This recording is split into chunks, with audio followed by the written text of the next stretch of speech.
दरअसल आज संसद का सत्र बेहद हंगामेदार रहा है। आज संसद का सत्र हंगामेदार रहा और मुद्दा भारतीयों के डिपोर्टेशन का। दरअसल अमेरिका की सैन्य विमान C-17 ग्लोबमास्टर 5 फरवरी को दोपहर 1 बजे 104 अवैध प्रवासी भारतीयों को लेकर अमृतसर में एयरफोर्स के एयरबेस पहुंचा था। यात्रा के दौरान नागरिकों के हाथ में हथकड़ी और पैरों में चेन बांधी गई थी। अब आज अमेरिका से भारतीयों को बेदखल करने के मुद्दे पर विदेश मंत्री एस जयशंकर ने संसद में बयान दिया है। जयशंकर ने राज्यसभा में कहा कि अमेरिका से भारतीयों का डिपोर्टेशन पहली बार नहीं है, ये 2009 से हो रहा है। भारत कभी भी अवैध मूवमेंट के पक्ष में नहीं है और इस पर कांग्रेस का आरोप है कि हमारे नागरिकों के साथ आतंकवादियों जैसा बर्ताव किया गया है, लिहाजा विपक्ष हमलावर है। ऐसे में सबसे पहले आपको 4 तस्वीरें दिखाते हैं क्योंकि आपको पूरी खबर समझाना तस्वीरों के माध्यम से बहुत जरूरी है, क्योंकि ये पूरी सियासत, पूरा संग्राम तस्वीरों से ही शुरू हुआ है। सबसे पहले 5 फरवरी यानी कि कल अमेरिकी प्लेन उतरा। अमेरिका में अवैध रूप से रह रहे भारतीयों को अमेरिकी विमान से भरकर अमृतसर हवाई अड्डे पर उतार दिया गया।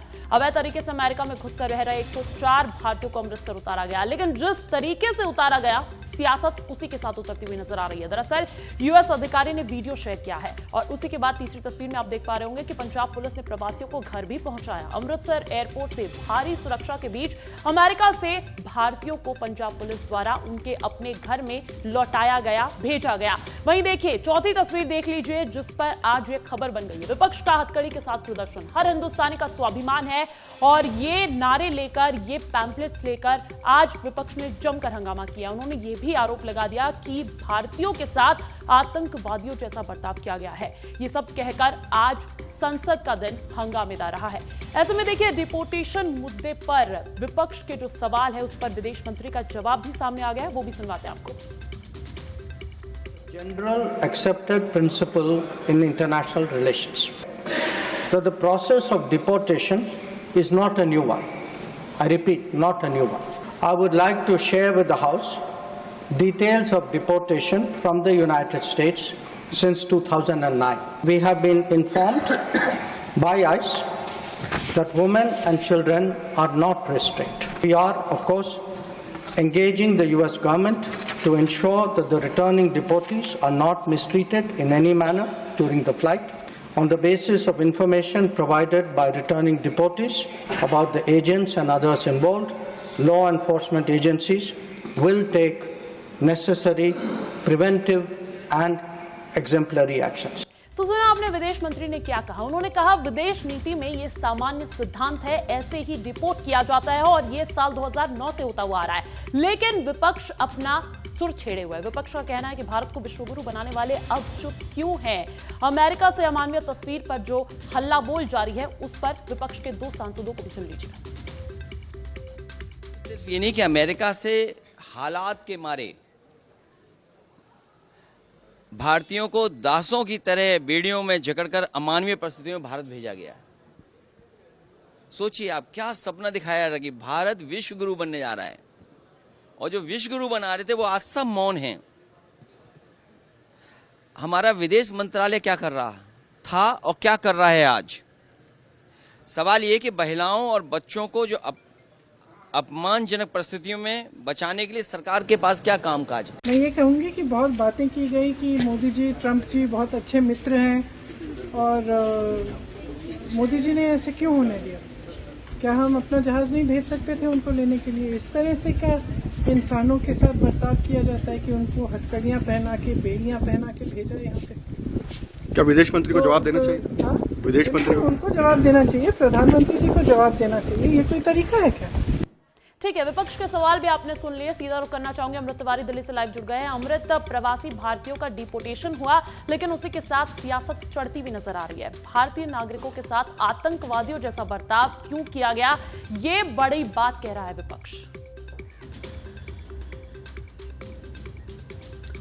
देखिए अंजलि, भारतीय जनमानस में ये बात तो ज़रूर है कि जिस तरीके से भारतीय नागरिकों को जो डिपोर्ट किया गया है उसको लेकर के उनके मन में एक सवाल ज़रूर उठ रहा है कि इस तरह से बर्ताव क्यों किया गया। हालांकि आज राज्यसभा में विदेश मंत्री ने इस पर अपनी बात रखी और उन्होंने बताया कि जो भी अमेरिकी जो अधिकारी हैं, जो उनके समकक्ष हैं, उनसे लगातार बातचीत हो रही है और ये तय किया जा रहा है कि किसी भी तरह से भारतीय नागरिकों के साथ कोई मिस ट्रीटमेंट न हो रही हो। हालांकि उन्होंने हवाला दिया कि 2012 में अमेरिका में डिपोर्टेशन कानून का एक एसओपीज है जिसका पालन किया गया, जिसमें एक शब्द उन्होंने अंग्रेजी का इस्तेमाल किया, रिस्ट्रेंड, यानी कि किसी भी तरह की जिसे चेन हो या किसी चीज से बांधा जाता है, जो कि जब फ्लाइट में रखा जाता है, जब उन्हें जरूरत पड़ती है, जिन्हें वॉशरूम जाना होता है, तब उन्हें खोला जाता है, खाने के दौरान खोला जाता है। तो ये बातें उन्होंने इस दौरान कही। लेकिन जो आग लगाने का काम किया है अंजलि, वो ये किया है कि जिस तरह से कोलंबिया के राष्ट्राध्यक्ष ने जब उनके नागरिकों के साथ ऐसा हो रहा था तो उन्होंने इस पे आपत्ति जताई, फिर अमेरिका ने उनकी आपत्ति को